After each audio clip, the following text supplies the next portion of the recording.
Ads లేకుండా latest episodes చూడండి. ఎందుకంటే ఇప్పుడు నువ్వు ఇల్లు అద్దెకిచ్చావనుకో, నా ఏడుపేదో నేను ఎడుతాను, నా సావేదో నేను సత్తాను.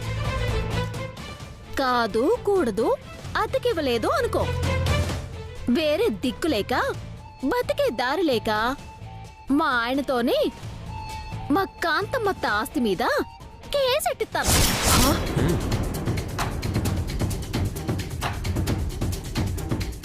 నా ఆస్తి మీద నా కొడుకుతోనే కేసు పెట్టిస్తావా? ఏడి బాబాయ్, ఇన్నావా?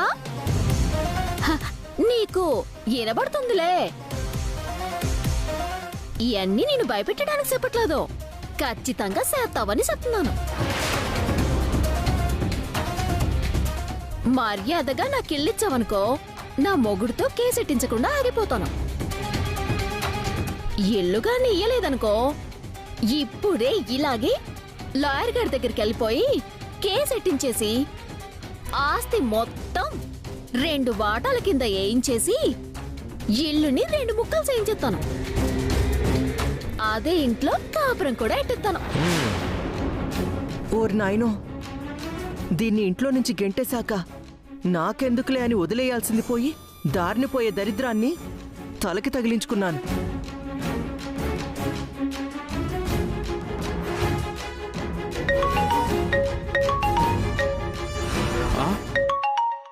ఇదేంటి, కాంతమ్మ గారు ఫోన్ చేస్తున్నారు?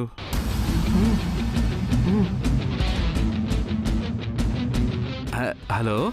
వాళ్ళకి అనుమానం రాకుండా మాట్లాడు. మూసుకొని వాళ్ళకి ఇల్లు అద్దెకివ్వు. అదేంటి, ఒక్క నిమిషం అమ్మా.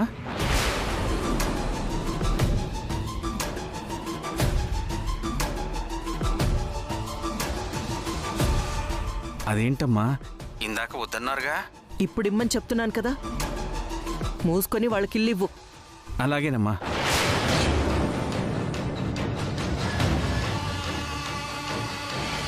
చిట్టమ్మ, మా అన్నయ్య ఇప్పుడే ఫోన్ చేశాడు. మనసు మార్చుకొని నీకు ఇల్లు అద్దెకి ఇవ్వమని చెప్పాడు.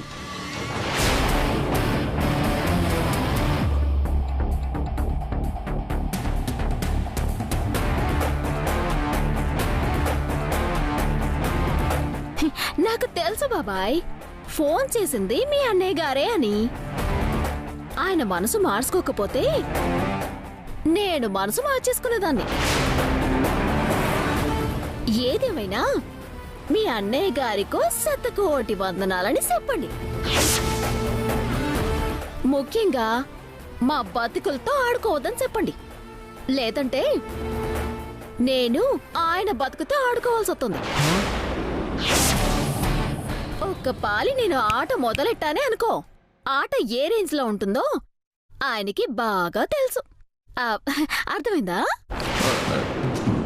ఓర్ నాయనో, చిట్టి నన్ను చూసినట్టుంది, అందుకే నా వైపు తిరిగి వార్నింగ్ ఇస్తుంది. నేనిక్కడి నుంచి వెళ్ళిపోవడమే బెటర్.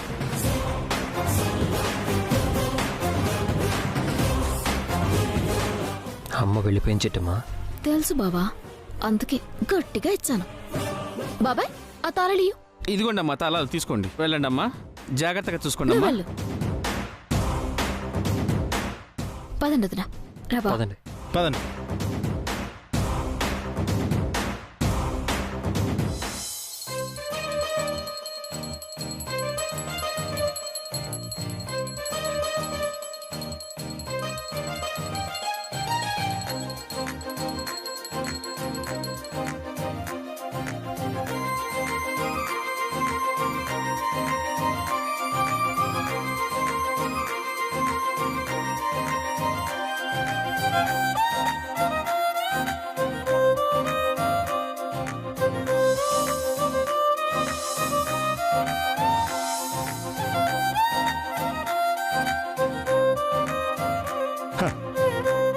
పారా ఇల్లు పారా ఇల్లే, మానిల్లు మానిల్లే. పరాయి పంచలో పరవన్నాలు తినే కంటే మనింట్లో మనం గంజినీళ్ళు తాగిన సంతోషం అమ్మా. మీరు చెప్పింది నిజమే మావయ్య గారు, కాకపోతే ఇది నాకు పరాయి ఇల్లేగా. బావా, ఆ మాట ఎప్పటికీ అనొద్దు బావా. మా ఇల్లు నీకు పరా ఇల్లైతే మీ ఇల్లు కూడా నాకు పరా ఇల్లే. సారీ చిట్టి, నాకొచ్చిన కష్టం మరి ఇంకెవరికి రాకూడదు.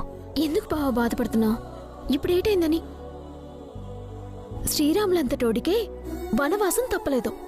అలాంటి తల్లి లాంటి కైకేయి ఆ రాముణ్ణి వనవాసానికి పంపిస్తే ఈనాడు కన్న తల్లే కైకేయిలా మారి నిన్ను వనవాసానికి పంపించింది. ఆనాడు రాముడు ఎలా అయితే దుర్మార్గుణ్ణి చీల్చి సెండాడి తిరిగి తన రాజ్యానికెళ్లాడో ఏదో ఒకరోజు మనందరం మన ఇంటికి వెళ్తాము. ఆ రోజు అతి దగ్గరలోనే ఉంది. బా బా ఏహే, జరిగిన దాని గురించి ఒకేయండి. ఇప్పటి నుంచి ఎలా బతకాలో అది చూడండి. నువ్వంటే తాగబోతాడువి.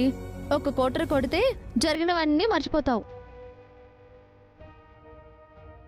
కానీ మేము అలా కాదు కదా. అందుకే జరిగిన సంఘటనలు, పడ్డ మాటలన్నీ గుండెల్లో శూలల్లాగా గుచ్చుకుంటున్నాయి. పదే పదే అవే జ్ఞాపకాలు మనసుని చిత్రహింసలు పెడుతున్నాయి.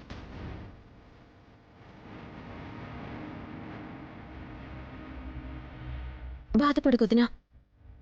మనిషి జీవితమే శాశ్వతం కాదు. అలాంటిది ఈ జీవితంలో వచ్చే కష్టాలు మాత్రం శాశ్వతమని ఎలా అనుకుంటామో? అవును చిట్టమ్మ, ఈరోజు మా అమ్మ చేత ఇంటి నుంచి గెంటేయబడ్డ మనమే రేపొకనాడు మా అమ్మ తనంతట తానుగా వచ్చి మన ఇంటికి వెళ్దాం రండి అని పిలిచే రోజు వస్తుంది. అయ్యో ఏమయ్యా, ఇటు ఇవ్వు. ఇదిగో. ఏమయ్యా, బాబు ఒళ్ళు ఇంతలా కాలిపోతుంటే సోయలేదా నీకు? చిట్టి, బాబు ఒళ్ళు కాలిపోతుంది చిట్టి. జ్వరం వచ్చినట్టుంది. అచ్చ బాబా, ఇంతలో కాలిపోతుందేటి? బావా, హాస్పిటల్కి తీసుకెళ్దా. పద బావా, పద. చిట్టి, హాస్పిటల్కి తీసుకెళ్లాలంటే డబ్బులు ఉండాలి కదా. అవును కదా, సమయానికి చేతిలో డబ్బులు కూడా లేవే. భాస్కరు, నీ దగ్గర డబ్బులున్నాయా? నువ్వు డబ్బులు చెట్టు నాటనే ఏంటి? నన్ను డబ్బులు అడుగుతున్నావు? ఓ 200 ఉంటే నిన్న రాత్రి తాగేశాను. పనికి మళ్ళా ఇప్పుడు ఏం చేయాలరా?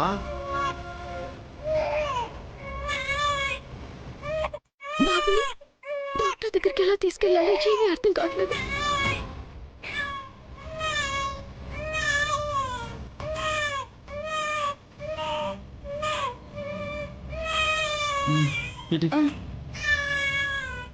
చిట్టి, నా బాబుని హాస్పిటల్కి తీసుకెళ్ళడానికి నా దగ్గర ఒక దారి ఉంది. ఏది నది?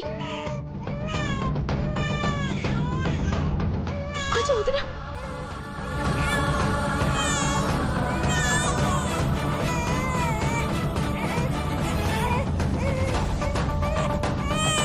ఏడ్చేస్తున్నావా? అవును చిట్టి, ఇదే క్షణంలో నా మెళ్ళో పడిందో తెలియదు, కానీ ఆ క్షణం నుంచి మనశ్శాంతి లేకుండానే బతుకుతున్నాను.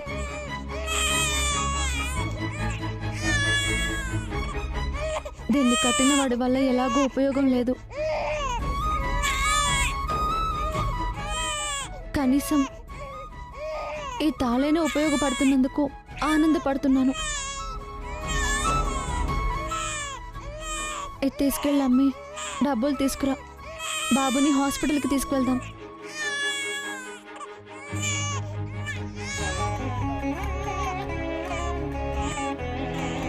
వదినా,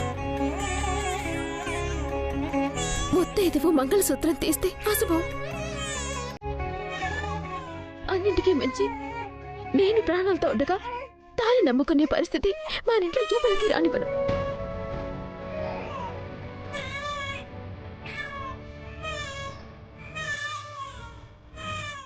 బావా, బయటికెళ్ళి ఎక్కడైనా డబ్బులు దొరుకుతాయేమో ప్రయత్నిద్దాం. పద. అవును చిట్టి, అవసరమైతే ఏదో ఒక దారి వెతుక్కుని నేను డబ్బులు సంపాదించి డబ్బుతోనే తిరిగొద్దాం. అలాగే వదిన, నువ్వేం కంగారు పడుకో. 1 గంట 2 గంటల్లో వచ్చేద్దాము. నేను పల్లుడికి తడిగుడ్డ పెట్టి ఒళ్ళంతా తొరిసే. జాగ్రత్త. వద్దాము. పద. పద.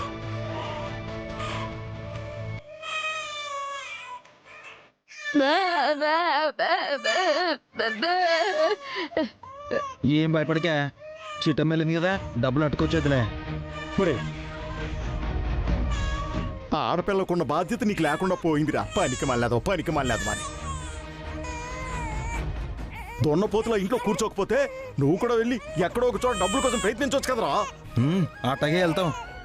మన మొహం చూసి ఎవడన్నా ఇవ్వాలి కదా, ఇస్తే అట్టుకొచ్చేతానులే. ఛీ, ఇదిగో నీలో ఈయన అట్టుకో.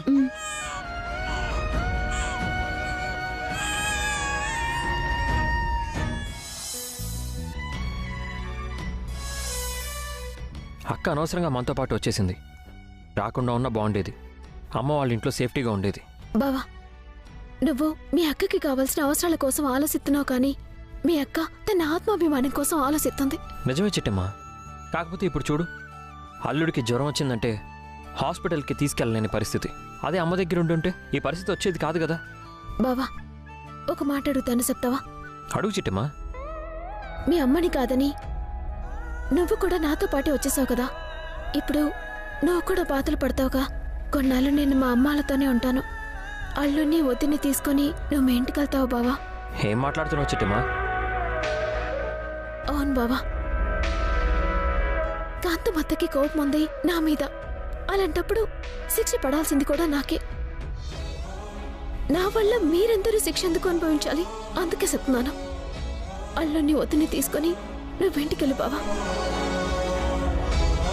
ఏంటి బావా, నేనేమైనా తప్పుగా మాట్లాడానా? లేదు చిట్టమ్మా, మన ఇద్దరి శరీరాలు వేరైనా ఆత్మలు ఒకటే అనుకునేవాణ్ణి. కానీ ఇప్పుడు ఆత్మల్ని కూడా విడదీసి మాట్లాడుతున్నావు. నువ్వు వేరు నేను వేరు అని తేల్చేశావు. అందుకే బాధగా ఉంది. బావా, తెలియక తప్పుగా వాగుంటే నన్ను క్షమించు బావా. నీ మనసు కట్టి పెట్టాలని నేను అలా మాట్లాడలేదు. నా చిట్టమ్మ తన కోసం అష్ట కష్టాలైనా పడుతుంది కానీ తన వాళ్ల కోసం ప్రాణం పోయినా కష్టం కలగనివ్వదని నాకు తెలుసు చిట్టమ్మా. చాలా థ్యాంక్స్ బావా. నా మాటలకు నువ్వెక్కడ అపార్థం చేసుకుంటావేమోనని నాకు బాధేసింది. నా బంగారం లాంటి చిట్టమ్మని ఏ జన్మలోనూ అపార్థం చేసుకోను. పద, వెళ్ళెక్కడైనా పని వెతుక్కుందాం.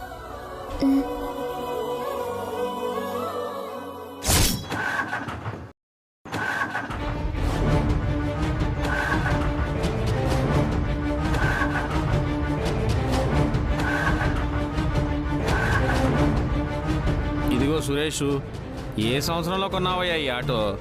దీనికన్నా ఎద్దుల బండి నయమయ్యా. స్టార్ట్ అయిపోద్దన్నా. ఏంటి స్టార్ట్ అయ్యేది? అక్కడ భూపతి గారింట్లో పార్టీ మీటింగ్ ఉందంటయ్యా. అక్కడికి పెద్ద పెద్ద ఎమ్మెల్యేలు, పార్టీ పెద్దలు వస్తారంట. నేను బేగా వెళ్ళి వాళ్ళందరికీ క్యాటరింగ్ చేసి వడ్డించాలి. నువ్వు చూస్తేనేమో పాడిందే పాట పాసిపళ్ళ భద్రయ్య అని కొట్టిందే కొడుతున్నావు. నీ కొట్టుడికి తెల్లారేలాగుంది, అంతేగాని నీ ఆటో మాత్రం స్టార్ట్ అయ్యేలా లేదు. ఒరే త్వరగా కానీరా బాబు. మెకానిక్ ఈ పక్కనే ఉంటాడు, వెళ్ళి తీసుకొస్తాను. సర్లే బేగా పో. ఈ లోపల వేరే ఆటో వస్తే ఈ సామాన్లన్నీ అందులో వేసుకెళ్తాను. ఒరే రండ్రా. వస్తున్నామయ్యా. ఒరే ఇప్పటికే చాలా ఆలస్యం అయిపోయింది. భూపతి గారి పిఏ ఫోన్ చేస్తే ఏం చెప్పాలని నా కాళ్ళు చేతులు ఆడట్లేదురా. సరే గాని ఆ సాంబార్ చేసే సాంబయ్య గారిని డైరెక్ట్గా భూపతి గారి ఇంటికి వెళ్ళమన్నా వాడు వస్తాడంటావా? అయ్యో, మీతో చెప్పడం మర్చిపోయానన్నా. రాత్రాలు ఆవిడ ప్రసవిస్తే యానా వెళ్ళాడు. రావడానికి 2 రోజులు పడుతుందంట. ఒరే ఒరే ఒరే, నీ బుర్రలో కొంచెమన్నా గుజ్జుందారా గజ్జిమోహం ఎదవా. అప్పారావు క్యాటరింగ్ సర్వీస్ అంటే సాంబారే స్పెషల్ రా. వాడు రాకపోతే నా పేరేమైపోవాలా, నాకుండే పరువేమైపోవాలా? అర్జెంటుగా వేరే వాడికి ఫోన్ చేయి. చాలా మందికి ఫోన్ చేసామన్నా. పెళ్ళిళ్ళ సీజన్ కదా, అందరూ బిజీగా ఉన్నామని చెప్పారు. ఒరే ఒరే ఒరే ఒరే, ఇప్పుడు సాంబార్ ఎవరు చేస్తారా? దరిద్ర పెదవా. బావా, ఓ పల్లెట్ చూడు. ఎవరు చిట్టమ్మా అతను? అప్పారావు మావయ్య అని కాకినాడలో క్యాటరింగ్ స్పెషలిస్ట్. ఆ దేవుడు మనకి ఎలా పని చూపిస్తాడా అనుకున్నాను, కానీ ఈయన రూపంలో సోపిస్తాడని ఈయన్ని చూసాకే అర్థమైంది బావా. పద బావ వెళ్దామా. సాంబార్ సాంబయ్య గారు ఎలాగో పోయాడు. ఆ స్వీట్లు చిన్నారావు గడి కన్నా చెప్పావా లేదా? అన్నా అది ఏటైందిరా, ఆడు కూడా రావట్లేదా? రావట్లేదన్నా. ఏదో పెద్దోళ్ళ పెళ్ళికి సీట్లు చేసే కాంట్రాక్ట్ నాకు వచ్చిందన్నా. దాంతో మీరు ఇచ్చే రూపాయలు ఎవరికి కావాలి, నేను ఆ ఫంక్షన్కి వెళ్తాను. ఈ విషయం అప్పారామాయికి చెప్పని నాతో చెప్పి వెళ్ళిపోయాడన్నా. ఒరే నీ సిగదరగా, అటు సాంబారోడు రాకపోయా, ఇటు స్వీట్లోడు రాకపోయా, భూపతి గారి ముందు నా పరువేమైపోవాలరా. అప్పుడు మావయ్య చిట్టమ్మా, నువ్వా? ఏంటమ్మా ఇలాగొచ్చావు? ఏట్లేదు మావయ్య, చూడపోతే నువ్వేదో టెన్షనింగ్ పడుతున్నట్టున్నావు. ఏం చెప్పమంటావమ్మా, ఆ సాంబార్ సాంబయ్య గారు లేడు. ఎవరెవరు? అప్పుడపల్లి సాంబయ్య? అవునమ్మా, వాడే. ఆ, ఈరోజు ఫంక్షన్కి సాంబార్ చేయాలి రారా అంటే వాడి పెళ్ళాం ప్రసవించిందని అత్తారింటికి వెళ్ళిపోయాడంట. ఓస్ అంతేనా? అంతేనా అంటావేంటమ్మా? ఆ సాంబయ్య గారి గురించి తెలుసు కదా, వాడు సాంబార్ పెట్టాడంటే ఈ 2 గోదావరి జిల్లాలు లవలవలాడిపోతాయి అంతే. మావయ్య, దాని గురించి నువ్వేం కంగారు పడుకో. ఈ చిట్టెమ్మ సాంబార్ ఎట్టిందంటే 2 గోదావరి జిల్లాలతో పాటుగా విశాఖపట్నం కూడా గిలగిలా కొట్టేసుకుంటుంది. నిజమా? అవును సార్, ఒక్కసారి మా చిట్టమ్మ చేతి సాంబార్ రుచి చూశారంటే ఇంక జీవితంలో వదిలిపెట్టరు.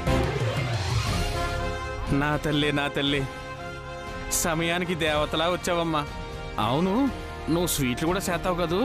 సేతావేటి మావయ్య, స్వీట్లు చేయటంలో ఈ చిట్టెమ్మకి పోటీ ఉన్నారేటే? అది నిజమే. అమ్మమ్మమ్మమ్మ, నువ్వు ఏటనుకోనంటే నాకు చిన్న సహాయం చేయాలి. మావయ్య, నువ్వు అడిగితే కాదంటానా? ఏడ్సేమంటావు చెప్పు.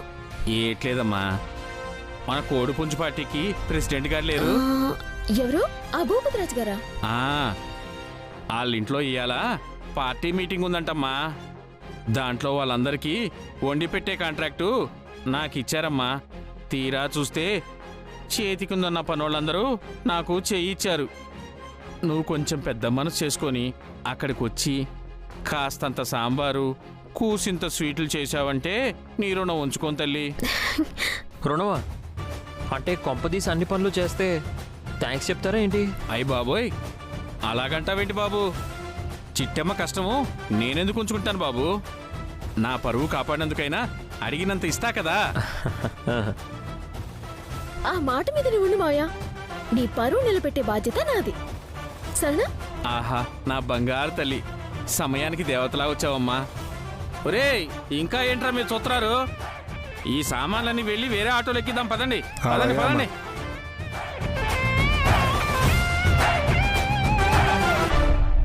బావా, నాకెలాగో పని దొరికింది. ఇంకా నువ్వెందుకు? నువ్వింటికి వెళ్ళిపో. నేను 3 గంటల్లో పని ముగించుకొని ఆ తర్వాత డబ్బులు తీసుకుని ఇంటికి వచ్చేస్తాను, సరేనా? లే చిట్టి, నేను కూడా నీతో పాటు వస్తాను. నువ్వెందుకు బావా? ఏం చిట్టమ్మా, కష్టం మొత్తం నువ్వు ఒక్కదానివే పడాలా? నీ కష్టంలో పాలు పంచుకునే బాధ్యత నాకు లేదా? బావా, నేను చెప్పేది నీకు అర్థం కావట్లేదు బావా. ప్లీజ్ నన్ను మాత్రం వద్దనకు చిట్టి. సర్లే బావా, కానీ అక్కడికి వచ్చాక మాత్రం నువ్వే పని చేయకూడదు. అలాగే ట్రై చేస్తాను. ఊరికే మేడం, నువ్వు చెప్పాక నేను కాదంటానా? ఏ పని ముట్టుకోను, సరేనా? మా బంగారు బావా, పద వెళ్దాం.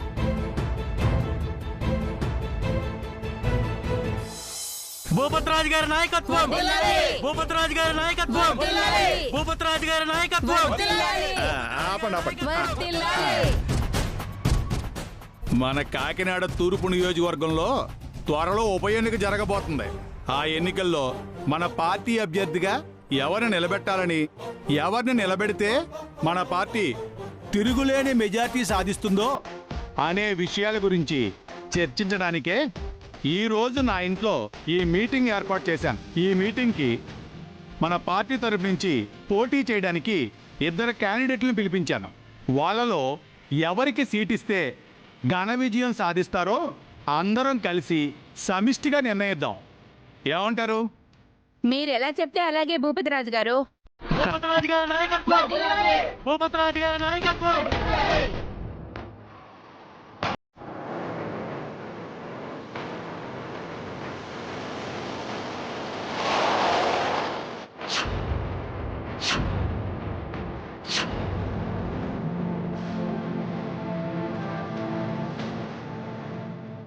ఇదేనా మా ఆయన స్వప్నంలో? అవునమ్మా, చెప్పాను కదా, కోడిపుంజు పార్టీ ప్రెసిడెంట్ గారి ఇదే.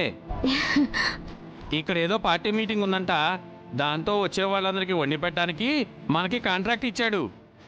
మీరేంట్రా చూస్తున్నారు? సామాన్లని దించండి.